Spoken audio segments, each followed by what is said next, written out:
എന്തിനാ മക്കളെ നിങ്ങൾ ഇത്രയും ടെൻഷൻ അടിച്ചിരിക്കുന്നത്? ഇതുപോലെ നിങ്ങൾ ആലോചിച്ചിരിക്കേണ്ട കാര്യമൊന്നുമില്ല. UPSC is possible. ഞാൻ നിങ്ങൾക്കൊരു കഥ പറഞ്ഞുതരാം. ഒരിക്കൽ ദൈവം സ്വർഗത്തിലിരിക്കുകയാണ്.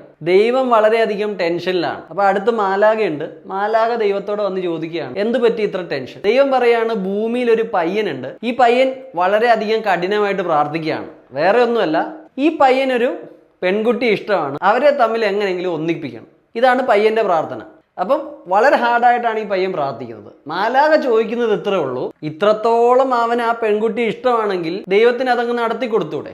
അപ്പൊ ദൈവം പറയുന്ന കാര്യം ശരിയാണ്, അവര് തമ്മിൽ ഒന്നിക്കട്ടെ എന്ന് എനിക്കും ആഗ്രഹമുണ്ട്. പക്ഷെ ഈ പയ്യൻ ഒന്നുപോയി ആ പെൺകുട്ടിയെ പ്രപ്പോസ് ചെയ്യണ്ടേ? അല്ലാതെ എങ്ങനെയാ നടക്കുന്നത്? നിങ്ങൾ ലോട്ടറി എടുത്താലല്ലേ അടിക്കൂ. അതുപോലെ നിങ്ങൾ പഠിച്ചാലേ ഈ എക്സാം പാസ്സാകാൻ പറ്റുള്ളൂ. ഫസ്റ്റ് നിങ്ങൾ പഠിച്ചു നോക്ക്, ഡെയിലി ചെയ്യേണ്ട ടാസ്കുകൾ ചെയ്യ്. അപ്പം നിങ്ങൾക്ക് മനസ്സിലാവും ഇറ്റ് ഈസ് പോസിബിൾ. അല്ലാതെ നടക്കുമോ എന്ന് ചിന്തിച്ചുകൊണ്ടിരുന്നാൽ നിങ്ങളുടെ പ്രിപ്പറേഷൻ ചിന്തയിൽ തന്നെ തീർന്നു പോകും.